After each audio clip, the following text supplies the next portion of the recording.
જમ્મુ કાશ્મીરના કથુઆ જિલ્લામાં ઉઝ નદીમાં ફસાયેલ 11 મજૂરોને સ્થાનિક સમુદાય અને અધિકારીઓની મદદથી સુરક્ષિત બચાવવામાં આવ્યા। ઉઝ નદીમાં 11 મજૂરો ફસાયા હતા, જે દિલ્હી કટારા એક્સપ્રેસવેના પુલ પર કામ કરી રહ્યા હતા। ભારે વરસાદને કારણે રાત્રે લગભગ 2 વાગે નદીનું જળસ્તર અચાનક વધી ગયું અને મજૂરોને નદીના મધ્યમાં ફસાઈ ગયા। સ્થાનિક લોકો, રાજ્ય આપત્તિ પ્રતિસાદ દળ અને પોલીસની સહાયથી બચાવ અભિયાન શરૂ કરવામાં આવ્યું, જે સવારે સફળતાપૂર્વક પૂર્ણ થયું। બચાવ દરમિયાન સ્થાનિક સમુદાયના સભ્યો અને અધિકારીઓએ મજૂરોને સુરક્ષિત બહાર કાઢવા માટે સમન્વિત પ્રયાસો કર્યા। એસડીઆરએફ અને પોલીસ ટીમોએ નદીના વધતા જળસ્તર અને પ્રવાહની તીવ્રતા વચ્ચે જોખમ ઉઠાવીને મજૂરોને બચાવ્યા।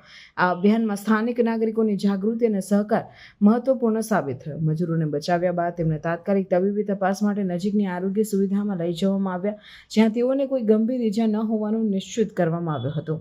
આ ઘટનાએ ભારે વરસાદ દરમિયાન નદીના કિનારે કામ કરતી વખતે સુરક્ષા પગલાઓનું પાલન કરવાની મહત્વતા પર પ્રકાશ પાડ્યો છે। સ્થાનિક પ્રશાસને આવી પરિસ્થિતિઓમાં વધુ સાવચેતી અને પૂર્વ તૈયારી માટે માર્ગદર્શિકા જારી કરી છે। આ ઘટના દરમિયાન સ્થાનિક નાગરિકો, એસડીઆરએફ અને પોલીસને ઝડપી પ્રતિસાદ અને સમન્વિત પ્રયાસો દ્વારા મોટી દુર્ઘટના ટાળી શકાય। આ ઘટના ભવિષ્યમાં આવા સંજોગોમાં વધુ સાવચેતી અને સુરક્ષા પગલાઓના મહત્વ પર ભાર મૂકે છે, ખાસ કરીને ભારે વરસાદ અને નદીના વધતા જળસ્તર દરમિયાન।